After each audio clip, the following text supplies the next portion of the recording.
We are going to continue our Chapter 10 notes into Section 10.2. And in 10.2, we are going to do hypothesis testing for a population proportion.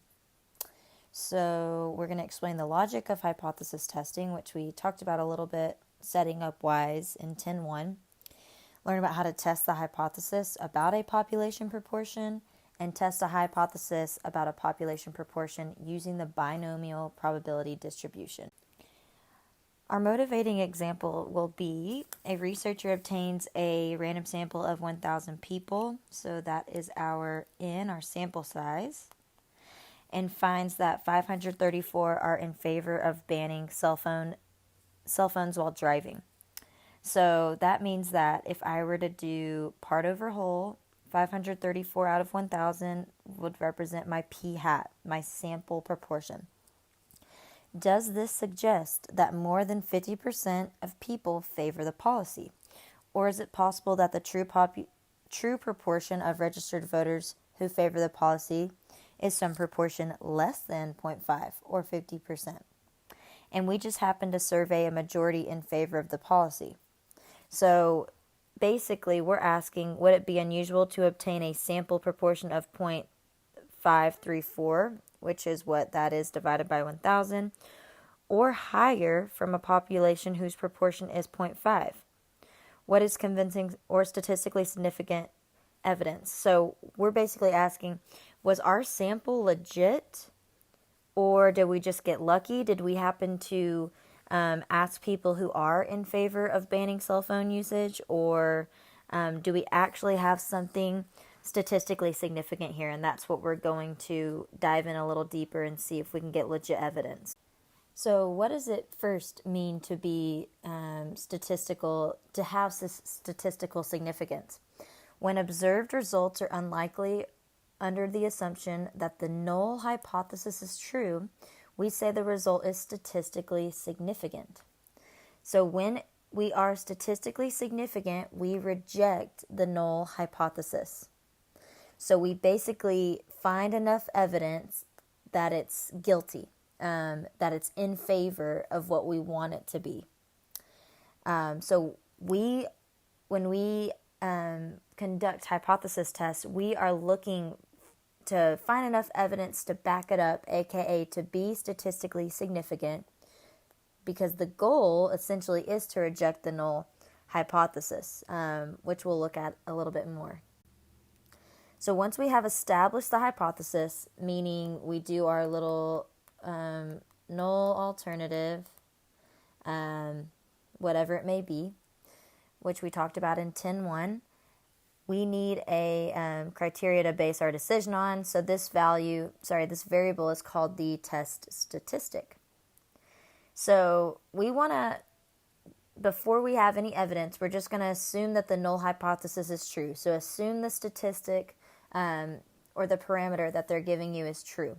And if that's the case, then our p equals our p naught. And we need to do that little test, that n times p naught times 1 minus p naught. Again, p is just p naught. So if it were to tell you 50% of people think that cell phone usage should be banned, that would be our p and our p naught. They mean the same thing. And it actually should be greater than or equal to 10. So I'm going to do that. Then p hat is approximately normal.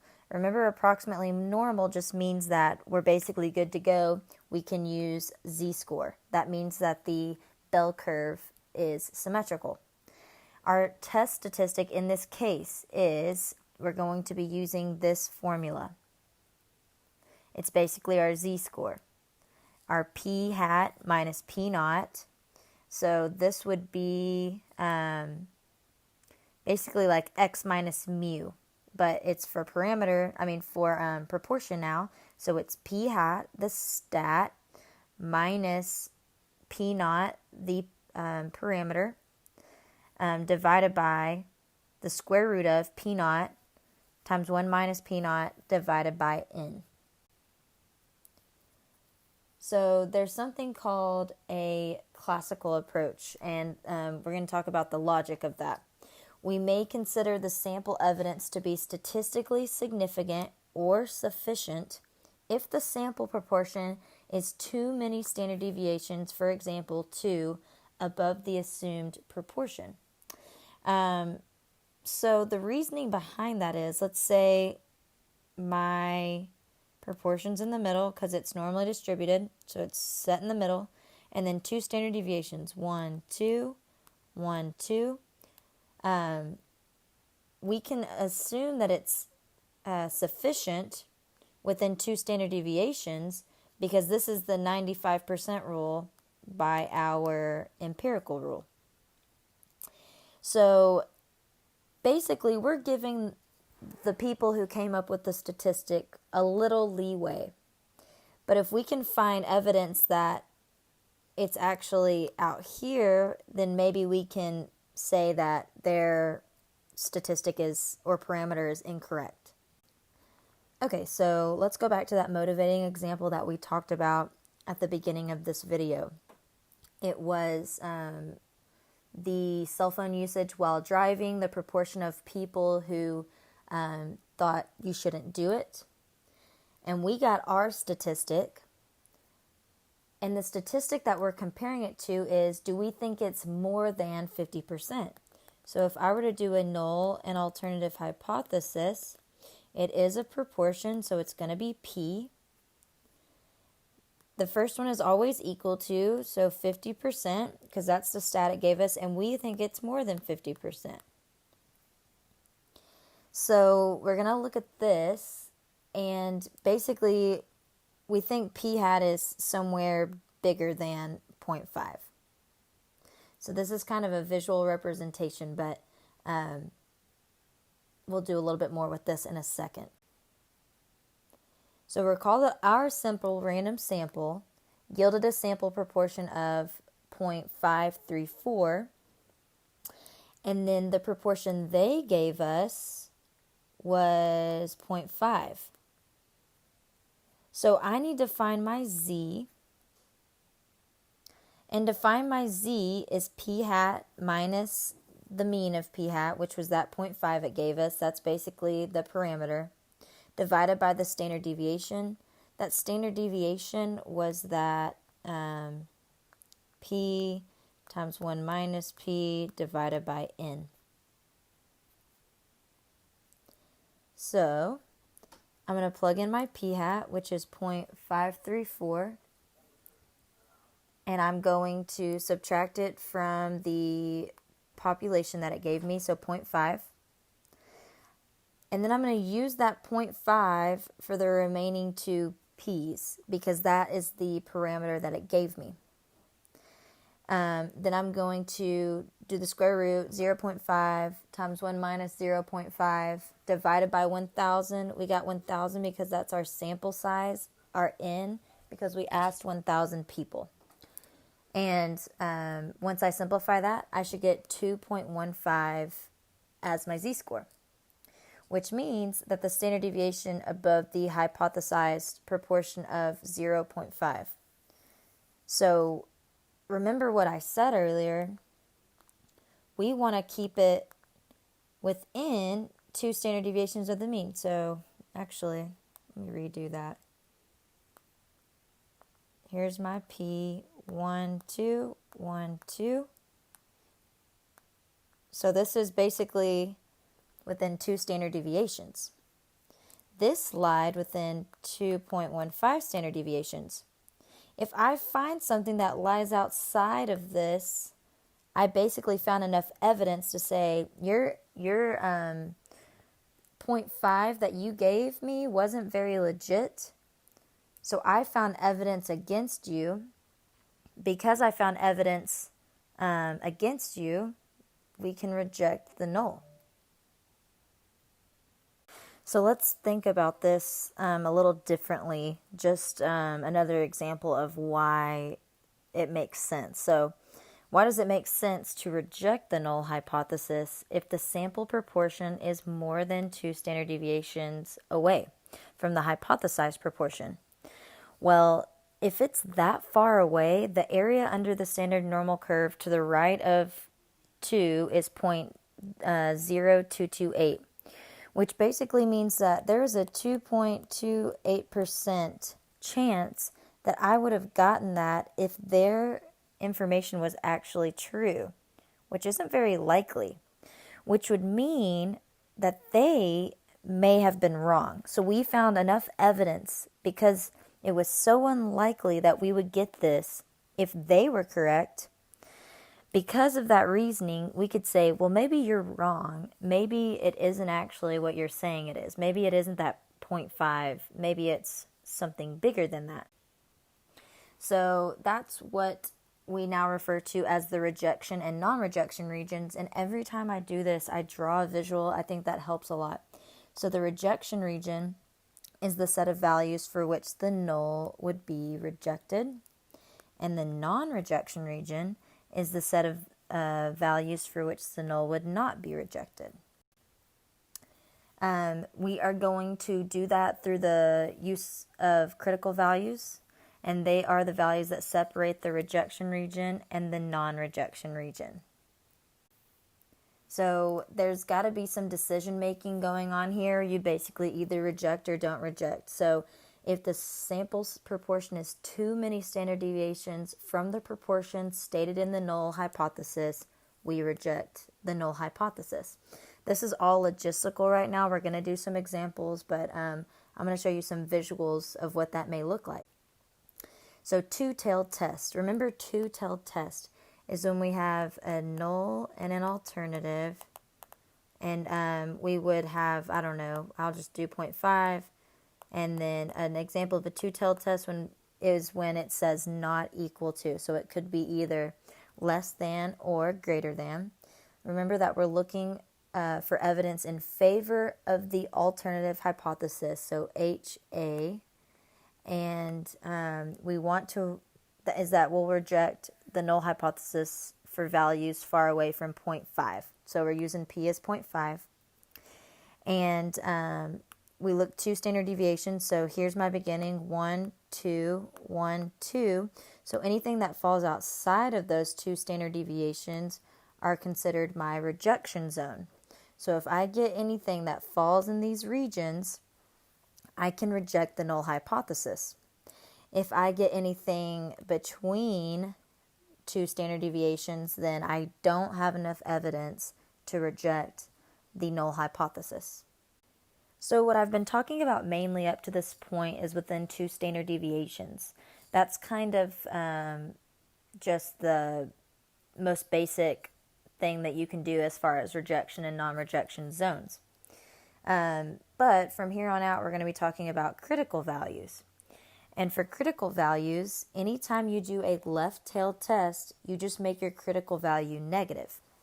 I'll talk to you about how to find critical values, and there's a little cheat sheet on your Z-chart.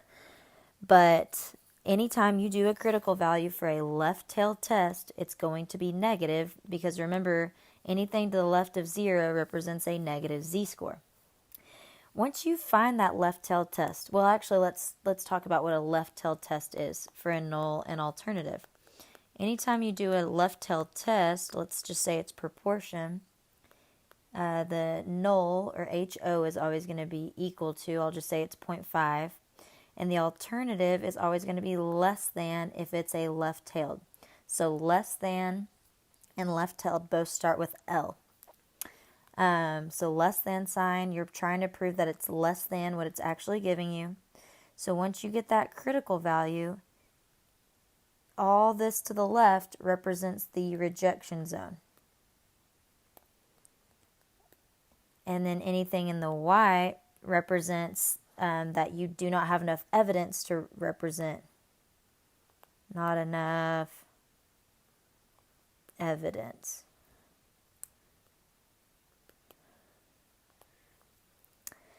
I'll teach you how to get these Z-scores eventually, but all you need to know right now is the green area represents the rejection zone and the white area represents the do not reject zone. Again, you have a two-tailed test. This represents that it's not equal to. It could be either less than or greater than. And because you have two areas, basically, here's my areas, the green of the rejection zone. You would have a negative and positive z-score. Remember, alpha is the leftover, so we need to find the leftover divided by 2 since there's 2 different areas. Again, there's a little cheat sheet on your z-score. So the green represents the rejection area, and then this white represents the do not reject, or not enough evidence to reject. And we're going to base that eventually off of our critical values that we'll see.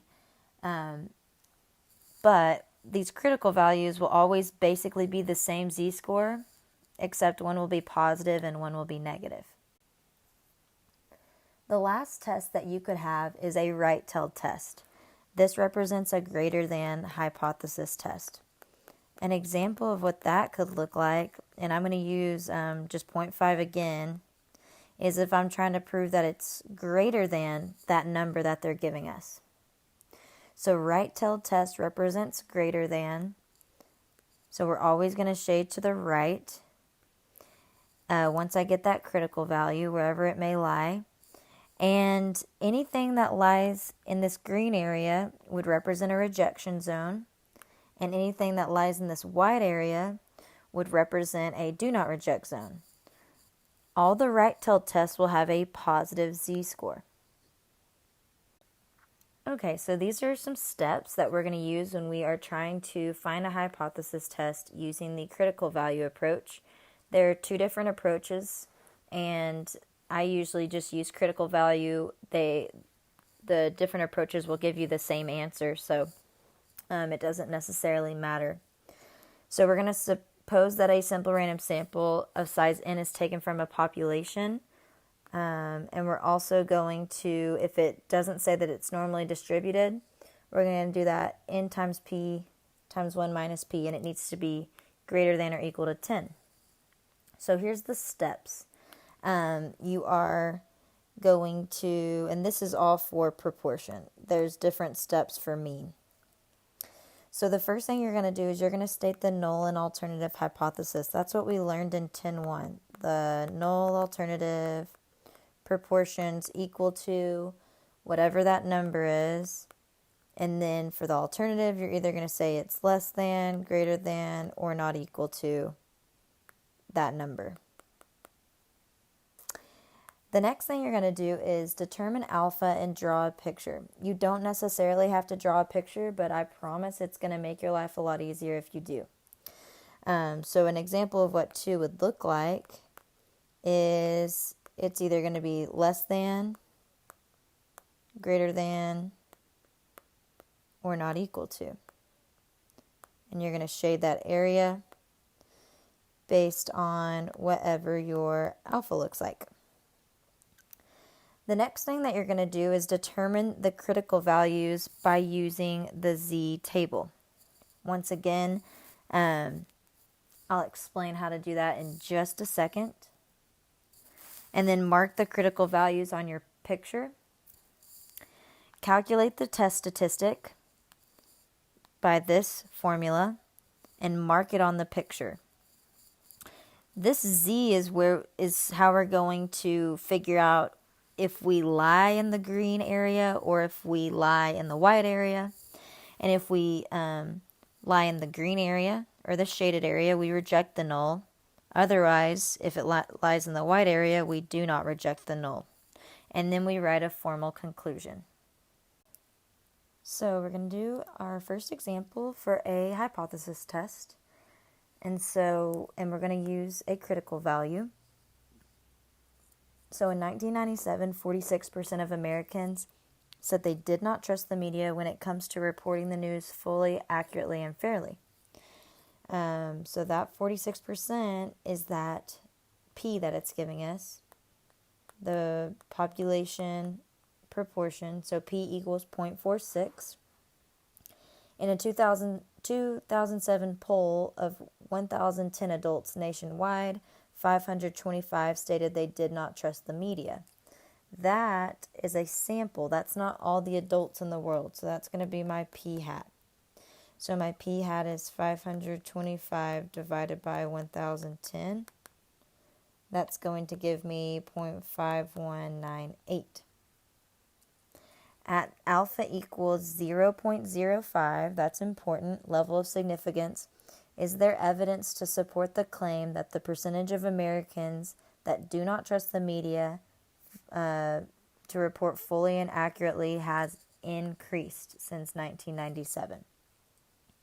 Okay, couple things. We need to see if this is normal first. To see if it's normal, we do n times p times 1 minus p, and it needs to be greater than or equal to 10. My n is how many we asked in our survey, so 1,010, times my p is my population proportion, so 0.46 times 1 minus 0.46, and we need to be greater than or equal to 10. When I put that in my calculator, I get 250.88. So it is greater than 10. The next thing I need to do, and I'm about to erase this so I have a little more room, is I'm going to create my hypothesis test. So my null and my alternative. First, ask yourself if it's a proportion or a mean. It says proportion here, but if it didn't say proportion, we are given percentage and parts over whole, so it's going to be a p here. The null is always equal to whatever we're given. In this case, 0.46. The alternative stays the same, but we need to figure out what inequality sign to put here. We're trying to figure out if it's increased. That word increased means we're trying to see if it's actually bigger than what they reported. If we are doing an increase or a bigger than, that means we're going to do a right-tailed test. So that's a visual of what it's going to look like. And the green area is the rejection zone.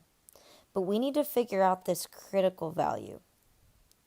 To figure out this critical value, I am going to give you a table just so you can write it down somewhere, use it on a note card during a test, whatever you need to do. But if alpha is 0.05, that basically represents 5% here and then 95% in the rest of the area. So you can go to your Z chart, and on the second page where there's positive z-scores, on the bottom left-hand side it says area to the left. The area to the left here is 95% since this area is 5% because it always adds up to 100%.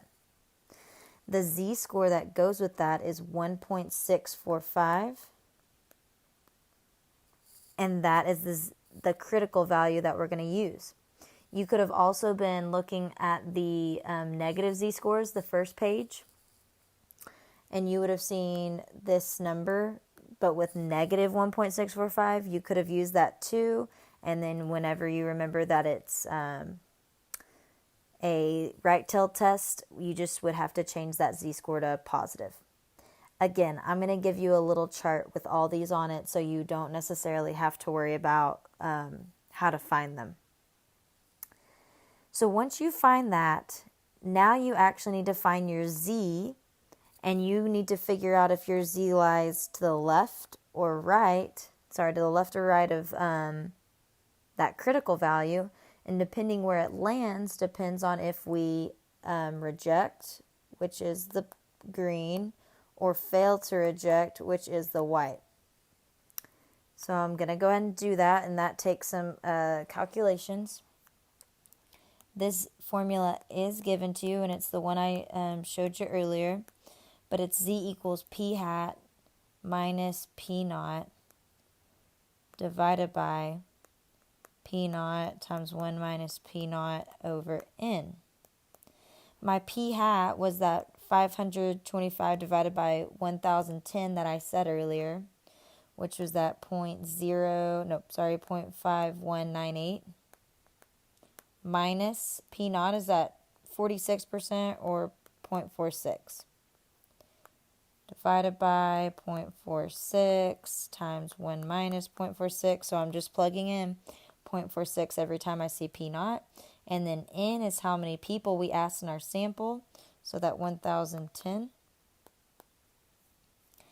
going to simplify the top. I get 0.0598. Simplify the denominator, 0.0157. And then go ahead and divide those, and I get 3.8. I think I got something more than that, but you really don't need 3.81. But you really don't need to go that far decimal-wise, and I'll show you why. So don't forget that. I'm about to erase this, so if you need a second, pause the video. So I'm going to draw my picture again that I drew earlier. It's a right-tailed test with a critical value of 1.645. It's a right-tailed test, which means this area is shaded. My Z that I just got was 3.81. So this is the Z that corresponds with your information that you were given, this 46%, this 525 out of 1,010 adults. You need to see where this Z lies compared to your critical value. So think about it. Does 3.81, is it smaller than or bigger than 1.645? It's bigger than. It lies somewhere over here, right? 3.81. Because it lies within this rejection zone, within the green, we can say that we have enough evidence to reject this, which is what really the goal was. Because we were thinking, well, maybe it's more than 46%. So we just found enough evidence that it actually probably is more than 46%. The last thing you need to do, kind of like confidence intervals, is to create basically an interpretation or a statement of what you just found. And that's going to go like this. At alpha equals whatever you're given, 0.05 is pretty common, and 0.01 is pretty common. And then you say there either is or is not sufficient evidence. And because we rejected the null, because it lied in that rejection region, there is sufficient evidence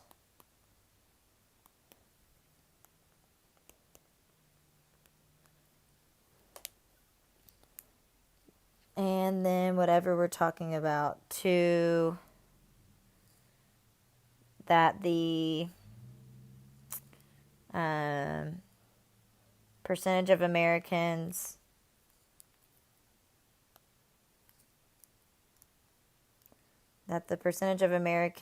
who do not trust the media has increased. And my pen just died, my little stylus, so I'm going to have to write with my hands, and I'm sorry. So there is evidence that the percentage of Americans has increased. And then at the very end, I just always say we rejected the null. Or we failed to reject the null. So we basically found guilty. We were able to find enough evidence to prove them wrong, that it is actually more than 46% that they were claiming that it was. So what we just discussed is called the critical value approach. There is something also called a p-value approach. I typically use the critical value, although you can use whatever makes you more comfortable. So a p-value is the probability of observing a sample statistic as an extreme or more extreme than one observed value under the assumption that the statement in the null hypothesis is true. So we're basically doing the same thing that we were doing, but instead of critical values, we're using p-values, aka we're finding the probability as a z-score. So if the probability of getting a sample statistic as extreme or more extreme than one obtained, then the one obtained is small under the assumption the statement in the null hypothesis is true, we will reject the null hypothesis. I have a visual that will hopefully help. So this is from the very first example that we looked at, the cell phone example. And so our p hat was 0.534 when we were trying to see if we could find enough evidence that it was bigger than 0.5. So if you looked, this was our standard deviation was about 2. And then our actual value fell about right here. When we put it in our z-score, we got 2.15. If you look at 2.15 in your z-score chart, you're going to get 0.0158. What you can do at this point is compare it to your alpha. My alpha was 0.05. 0.05 compared to 0.0158. If I look at that, my p is low. Alpha is bigger than my p-value. What I say is, if your p is low, we reject the null. Or you could think of a rhyme that would go better with that by what this looks like that I'm not going to say. So if the p is low, you can reject the null. And that's kind of another way that you can do it. You can just strictly compare critical values in z-scores, or you can actually find what area that represents and just compare the areas. So again, that's how we got that 2.15. We plugged in that information for our z. So at this point, we could either compare it to the critical value, or we could figure out what 2.15 is as a z-score, and it's 0.0158. So the value 0.0158 is called the p-value, which means about 2 samples in 100 will give us a sample proportion as high or higher than the one we established if the population proportion really is 0.5.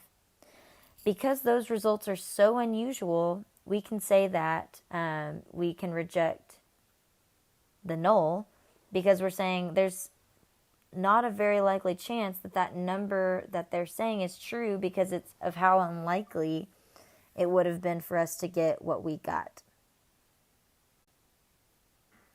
So as far as going through the p-value approach, it's pretty similar. You would see if it's normal, state the null and alternative hypothesis, draw the picture, find the z statistic again, and mark it. But then all you do is determine the amount of area in the tail of the picture using the z-table. This is the p-value for one-tailed statistics. If you're going to do two-tailed, then just double the area because it's two-tailed test. And then if the p-value is less than alpha, you reject. And then if it is more than alpha, you do not reject. So there's 2 different ways that you can get the same answer.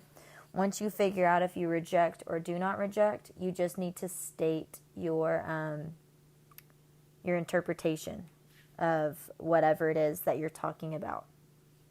This is just the same one, except using a p-value approach. I'm actually not going to do this one. I'm going to do another one using p-value, just because when we ended up getting our z-score, we got 3.81, and that is not even on our z-chart. So this one wouldn't be a very good example for me to use when talking about p-value. But don't worry, I will do one with p-value in a second, so you can see which approach you like better and use the one that works best for you. So this really doesn't necessarily pertain to you. This pertains more to statisticians. But it's just saying, what if when we multiply these together, it's not at least 10? All you need to worry about is it's going to, in my examples, I'm going to tell you it's approximately normal, or you're going to do this formula, and it's going to be greater than or equal to 10. Either or of these work. Statisticians use something called a binomial formula if it's not approximately normal. But you don't necessarily have to worry about this part. You just need to look for if it says it's approximately normal, and if it doesn't say it's approximately normal, you need to do this test, and it will work out just for our class. Example 3, hypothesis testing for a population proportion, small sample size. In 2006, 10.5% of all live births in the United States were to mothers under 20 years of age. A sociologist claims that the births to mothers under 20 years of age is decreasing. She conducts a simple random sample of 34 births and finds that 3 of them were to mothers under 3 years of age. Test the psychologist's claim at the alpha equals 0.01 level of significance. Really quick, you could be given level of significance in a percentage or a decimal. So far, it's been given it to you as a decimal, but just know that it could be given to you in a percentage, in which case you'd have to change it to a decimal. A couple other things. There's just a lot of things going here. Mothers under 20 years of age. 20 years of age is not part of your data. It's just the context about what we're speaking. So that 10.5% deals with all live births in the United States. So all means everyone, right? So that's a population proportion. So that's going to represent my P. And then she conducts a simple random sample, and she finds 34 births, and 3 of them were to mothers under 20 years of age. So that's her P hat. So she asked 34 people, and 3 out of those 34 were mothers under 20 years of age, which would be 0.0882, if I can read my handwriting correctly. So that's your P hat, and your P as a decimal, so 10.5% would be 0.105. Our N is how many people we asked, so 34, because we asked 30 people who had 34 mothers. And what we need to do first is do N times P times 1 minus P is greater than 10. And it does end up being greater than 10, so we can say that it's normal and we're good to go. The next thing that we need to do is we need to do I'm about to erase this, null and alternative hypothesis. The null and alternative. So we've only been doing proportions up to this point, but you're eventually going to have to choose between proportions or mean. We were given a percentage, so it is a proportion. And the proportion that goes with the population is 10.5% or 0.105. And then the alternative is what we're trying to prove, or the sociologist is trying to prove. So she claims that the birth of mothers under 20 years of age is decreasing, so less than. So this is going to be a left-tailed test. So what that means is I can draw a little picture, and the green area, I'm going to shade to the left because it's a left-tailed test, and if I can find something that falls within this green area, then I can prove that I have significance. So what I'm going to do is next I'm going to find my z-score. And z, remember, z is equal to p hat minus p naught, all divided by the square root of p naught, 1 minus p naught, divided by n. P hat was our sample, so 0.0882. And p naught is that 10.5% or 0.105, divided by 0.105 times 1 minus 0.105, all divided by 34. If I plug that in my calculator, I get a z-score of negative 0.31.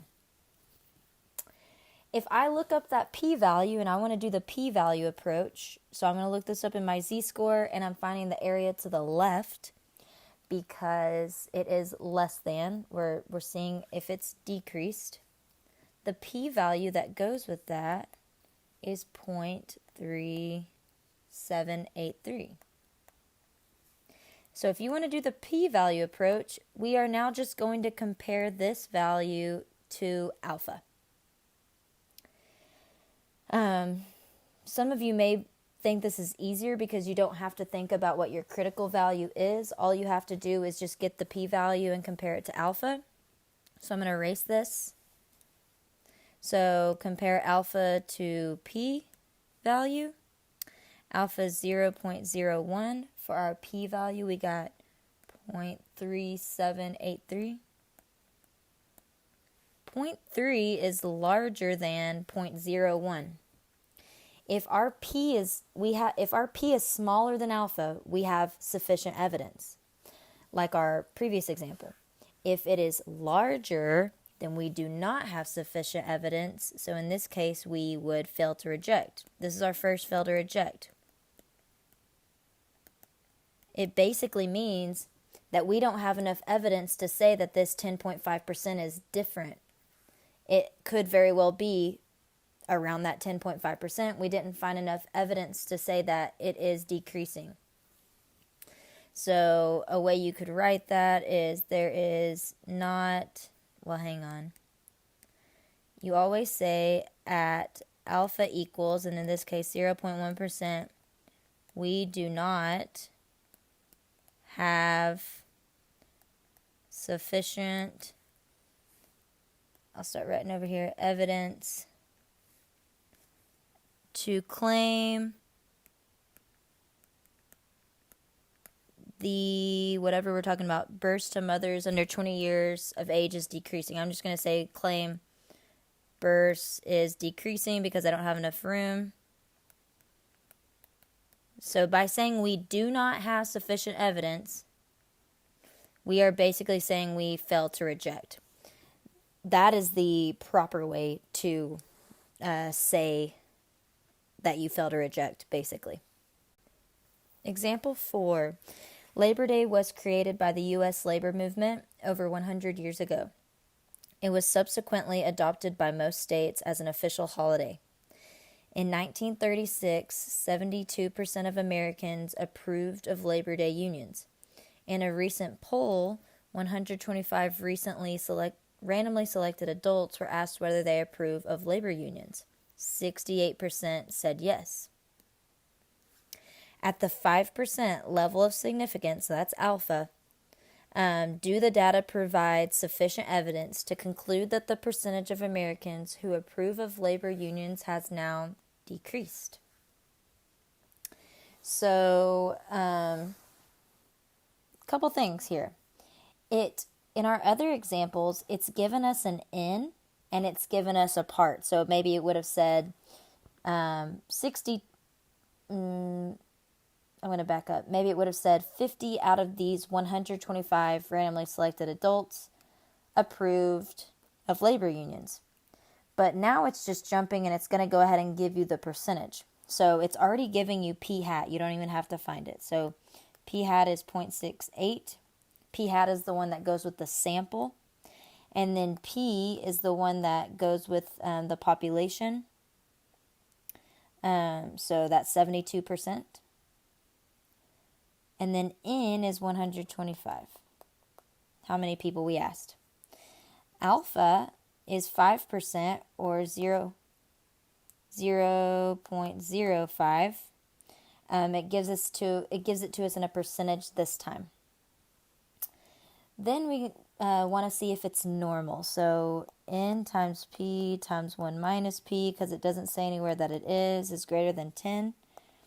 125 times 0.72 times 1 minus 0.72 That is 25.2, so it is greater than 10. So that tells us that it's approximately normal and we're good to go. The next thing we need to do is do our null and alternative. So the first thing you need to ask, is it a proportion or a mean? It is a proportion. We were given 72%. And what are we trying to prove? We're trying to prove that it has decreased, so less than. So this is going to be a left-tailed test. I'm going to erase all this in just a second so I can start over. If this is a left-tailed test, and I'm going to do a critical value this time. If you want to do p-value, if you like that better, that's totally fine. Left-tailed test, so I'm trying to see if it falls to the left. My alpha is 5% or 0.05, and if I look, the critical value that goes with that is 1.645, or since it's a left-tailed test, it's negative 1.645. So that's my critical value, and I need to find my z and see if it falls on the left or right side of that critical value. So remember z, p hat minus p naught, which is the same as p, so I get lazy sometimes and just write p. P times 1 minus p divided by n. P hat is 0.68 minus p naught is 0.72. 0.72 times 1 minus 0.72, all divided by n, which we said was 125. Plug those in your calculator, you should get negative 0.996. If you wanted to, you could plug this in your z-chart, look at your p-value and compare it to 5%, or you can do the other way, which is what I'm doing this time just to change it up. And I found the critical value, 1.645, and I'm going to compare this all went away. And I'm going to compare the z-score to that 1.645. Negative 1.645. And my z, I'm not going to write all that again, I'm sorry. So if you need it, go back 996. So I'm going to compare it, and the z falls negative 0.9 is bigger than negative 1.6. Negative 1.6 is more negative. So my z is going to fall here. It doesn't fall in the green, it falls in the white, which is the fail to reject region. So we do not have enough evidence, basically not guilty. We don't have enough evidence to show that Americans who approve of labor unions has decreased. So I'm going to go ahead and write my statement. So I'm going to erase that. And it's always pretty much the same. At alpha equals 0.05, there is not sufficient evidence. And I'm going to abbreviate that, SUFF, sufficient evidence to prove that whatever we're talking about, the percentage of Americans who approve of labor unions has decreased. And even by you saying we do not have sufficient evidence, you're saying you fail to reject, but I always just put at the end, fail to reject. Just to make sure we're all good. And we failed to reject because it landed in the white area instead of the rejection area. 10.3 is hypothesis test for a population mean. So what we are going to accomplish now is we're going to basically be doing the same thing, except we're going to be talking about a mean. And we're going to learn the difference between statistical significance and practical significance. So the test statistics for the tests of mean, remember when we do mean, we're now going to be doing t distribution, that t chart, rather than z. So when we replace sigma with s, that's how we're going to find our t. Just as a reminder, finding critical values for a t distribution, we're going to be using the t table and find the critical values using degrees of freedom equals n minus 1. And recall that a left-tailed test for a critical value is always going to be a negative t. And then a right-tailed test, a two-tailed test is going to be a negative and positive t of alpha divided by 2. And then a right-tailed test is a positive t with alpha and n minus 1 degrees of freedom. So here is your, steps for testing a hypothesis about a mean. There's also a critical value method here. So all you need to do here is it's either going to tell you that it is approximately normal or your n needs to be greater than 30. You need to state your null and alternative. Remember, when you state your null and alternative here, the only difference is it's going to have a mean instead of a p because we're talking about mean. You want to draw a picture just like we did earlier. Determine your critical values by using the t tables and mark those on your picture. We're then going to find the t statistic just like we did the z, and we'll just compare where that is compared to your critical value, and based on where it is, if it falls in the shaded area, we reject the null, just like the other one, and then if not, we do not reject the null. So it's very similar, except with mean, you use t, and proportion, you use z. Alright, so let's go ahead and try to test a hypothesis about a population mean. So assume the resting metabolic rate of a healthy male in complete silence is 5,710 kilojoules a day. Researchers measure this RMR of 45 randomly selected healthy males who were listening to calm classical music and found their mean RMR to be 5,708.07 with a standard deviation of 992.05.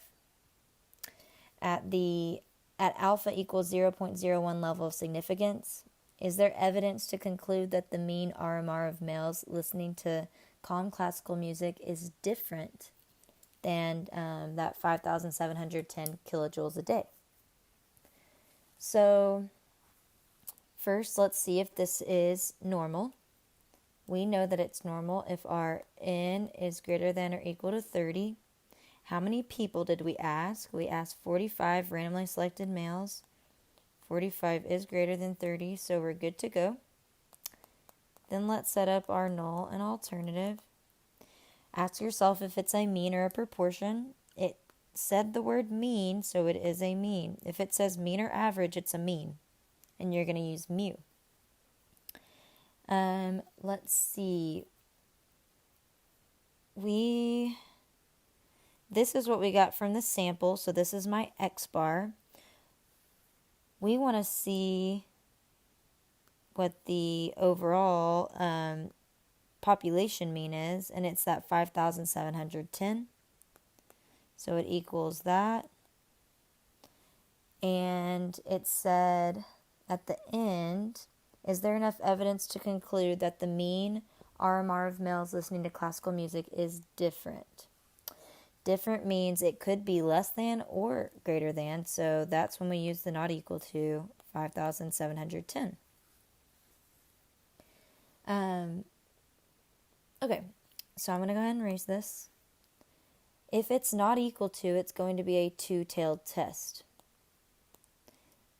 We are using the critical value approach, so I'm going to have two values. Oops, I didn't mean to do that. My normal distributions aren't looking very good these days. But anyways, you're going to have two areas, two-tailed test, and we want to find where that, what those critical values are. So our alpha is 0.01, and then our degrees of freedom is our n minus 1, 45 minus 1, so 44. You know that it's a two-tailed test, and you know that it's a mean. So go to your T chart. It's the third one on that sheet. If you need help finding it, let me know. And you're going to go to two-tailed. For alpha is two-tailed, 0.01. I think it's that very first column. And degrees of freedom is 44. The only problem is it goes from 40 to 45. You always are more conservative, so you always will round down. So actually use the value for degrees of freedom of 40. And the number that will correspond with that is 2.704. So whenever you do a two-tailed test, you're going to have a positive whatever number, so 2.704, and a negative of that number, so negative 2.704. And that's going to represent those critical values. The last thing that we need to do is figure out what our T is and see where that value falls. If it falls in the green area, then we reject. And if it falls in the white area, then we do not reject. So I'm going to go ahead and erase this. And we're going to find our T value. And according to our formula, it's x bar minus mu divided by S over root n. So x bar is our sample mean. So that's what we got when we took those 45 random guys. So 5,708.07 minus our mu was that number we were given about the population, 5,710. Our S is our standard deviation, 992.05. Divided by square root of n is how many people we asked, and we asked 45. I don't have enough room. Well, maybe I do. And that is equal to, if you put that all in your calculator, be sure to keep the top together divided by the bottom together, is negative 0. Oops, I got rid of it anyways. I apologize. If you simplify that, you should get negative 0.013. So I'm going to draw my distribution again. Two-tailed, negative 2.704, positive 2.704. If it falls on the outside of those values, then we reject. So I'm going to look. Negative 0.013 is almost 0. So that lies about right here. Because it lies in this white area, that means that we are going to fail to reject. We did not find enough evidence. So the last thing you're going to write is your statement. I'm going to write this in black. Alpha equals 0.01. We did not find sufficient evidence that, mean RMR of males listening to classical music, but I don't have enough room. You'd write all that. Males listening to classical music is different than 5,710 kilojoules a day. So basically you're failing to reject, which I always still put, and I don't have very much room, but by saying that you did not find sufficient evidence, you're saying you failed to reject, but I'm always just really careful and put more than necessary. Be careful that the procedure is robust, which means that the minor departure from normality will not adversely affect the results of the test. However, for small samples, if the data have outliers, the procedure should not be used. I will basically always tell you if n is greater than or equal to 30, it will either meet this requirement or I will tell you that it is normal. So just look out for those. Look out for those two situations. It will be one or the other. All right, just like proportions, with mean, we also have a p-value method, so you can decide which one you like better, the critical value or p method, and go with that. So again, you just need to make sure that your n is greater than or equal to 30, or it says it's normal. You need to state the null and alternative hypothesis. You need to then draw a picture, calculate your t, and then once you do that, you are going to use your t table to determine the area in the tail. So this is the p-value for one-tailed test, and then if it's a two-tailed, then just double the area. If the p is less than alpha, reject the null. If it's not, do not reject. So I always say if p is low, reject the null. So testing a hypothesis about a population mean large sample size. According to a popular resort, the average person watched 5.42 hours of television in 2015. A random sample of 30 people gave the following number of hours of television watched per day. At the 10% level of significance, or alpha is 0.1,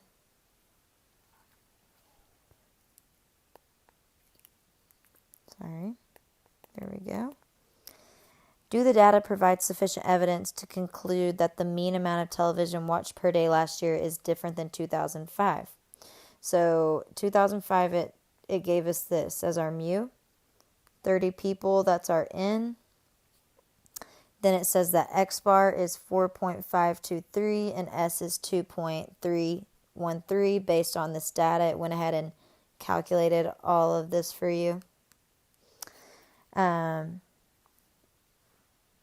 So we are going to start by looking at our sample size.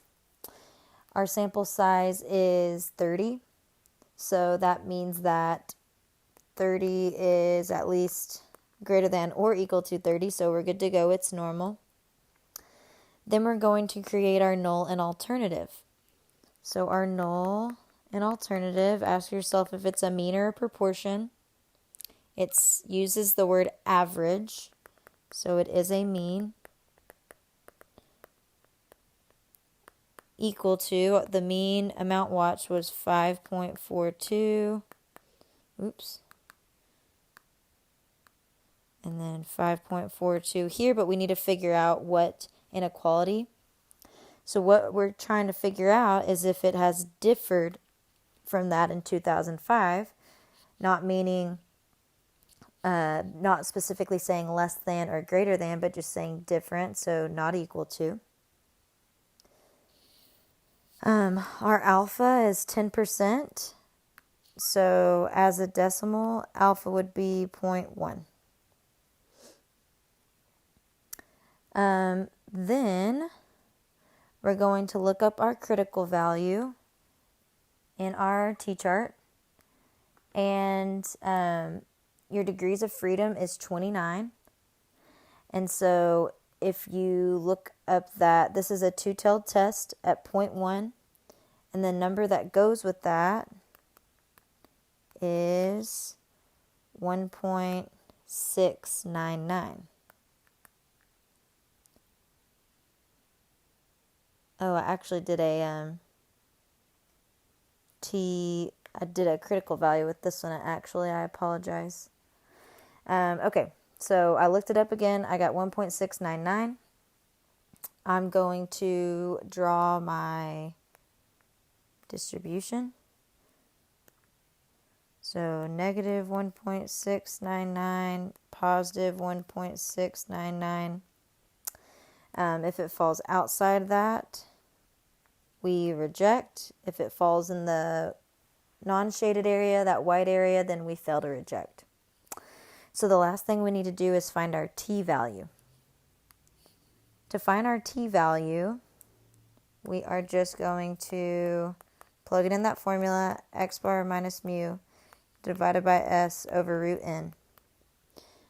X bar, it tells us, is 4.523 minus our mean, 5.42, divided by standard deviation, which it also gives us 2.313, divided by square root of n, which was 30.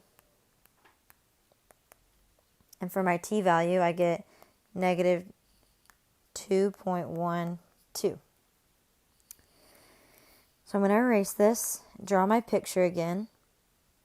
I know that t equals negative 2.12.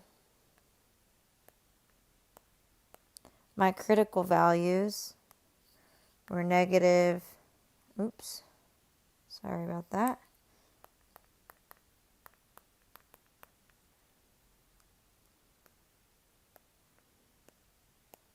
My critical values were negative 1.699 and positive 1.699. A t of negative 2 is going to fall right here, negative 2.12. So it falls in this rejection area. If it falls in the shaded area, that means that we can reject, that we have enough evidence, we proved that it has differed from that original average that was presented in 2005. So I'm going to go ahead and write my statement. So at alpha equals 0.1, there is sufficient evidence because we are able to find enough. There is sufficient evidence that, TV watched per day has differed. And then I also just like to put that we reject the null, even though I don't necessarily need it, because by me saying that we have sufficient evidence, I'm saying that, but anyways, I just like to put extra stuff. So, okay, this is our last one. We are going to ignore the last couple slides, and I'm going to pretend that at the end of this I said, assume data is normally distributed. Okay. According to the United States, mint quarters weigh 5.67 grams. A researcher is interested in determining whether the state quarters have a weight that is different from 5.67 grams. He randomly selects 18 state quarters, weighs them, and obtains the following data. Assume the data is normally distributed. At the alpha equals 0.05 level of significance, is there evidence to conclude that the state quarters have a weight greater than 5.67 grams? So if we're assuming that the data is normally distributed, if we're given that, we don't have to do the n is greater than 30 thing. We are done with it. We're good to go. We can go ahead and jump straight into our null and alternative. So I'm going to go ahead and erase that so I have room. So pretend that was there. So null and alternative. We are given the word mean a couple times, so we know it's a mean. And the number we were given is 5.67 for the mean. And we are seeing if there's evidence to conclude that the state quarters have a weight greater than. So we are looking at a right-tailed test. So I'm going to find my critical value. Alpha equals 0.05%. This is a one-tailed test. My degrees of freedom is 18 minus 1, so 17. I'm going to see where these two meet, and for my critical value, I should get 1.740 on my t-test. So I'm going to draw a picture really quick. 1.740, and it's a right tail test. So if my t-value falls to the right, sorry. It always does that when I mess with it. 1.740. If my t-value falls to the right of this value, then I can reject. And if it falls in the blank region, then it's a fail to reject. So let's go ahead and find our t-value. Okay. Remember, t is x bar. Our x bar is our sample mean. So this 5.702 minus that 5.67 population mean, divided by standard deviation, 0.05, divided by the square root of n, which is how many quarters we were looking at, so 18. If I plug that in my calculator, I get 2.7. That 2.7 is what I'm going to compare to my critical value. My critical value was 1.740, and I'm doing a right tail test, so if it falls to the right, I have evidence to support it. 2.7 does fall in that rejection zone. So I'm going to go ahead and erase and write my statement. So at alpha equals 0.05, we do have sufficient evidence because it fell in the rejection zone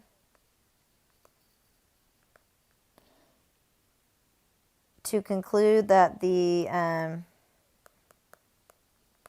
whatever we're talking about, the quarters weight has increased. I also like to say that we rejected null. Okay, we found that they were guilty, that it is greater than what they were claiming. Again, we're not doing the rest of these slides, so everything that we did today is what you will need to know for your exam in Chapter 10.